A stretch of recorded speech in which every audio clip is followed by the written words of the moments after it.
Hello friends, welcome to smart Saritha. చూడండి, నేను బీరపాదు అనేది వేశాను. మనము ఫస్ట్ టైం అండి ఇప్పుడు హార్వెస్ట్ చేసుకునేది. నేను ఫస్ట్ టైం బీరపాదు అనేది పెట్టాను. 2 టబ్బులలో పెట్టాను.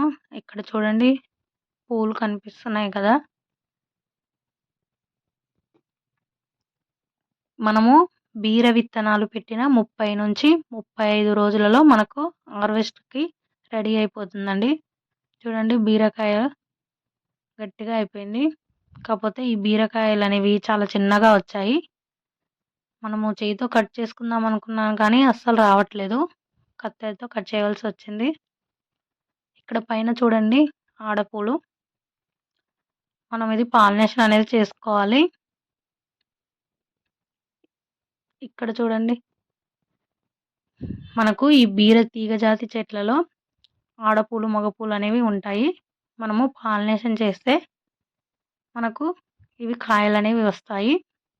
మనకు సీతాకోకచిలుకలు, హనీ బీస్ అనేవి నేచురల్‌గానే పాలినేషన్ అనేవి చేస్తాయి. ఒక దొండ చెట్టుకి, ఇంకా కొన్ని రకాల చెట్ల పాదులకి మనకి పాలినేషన్ అనేది అవసరం ఉండదు. దోస, కాకర, బీర ఇలాంటి వాటికి మనము పాలినేషన్ అనేది చేసుకోవాలి.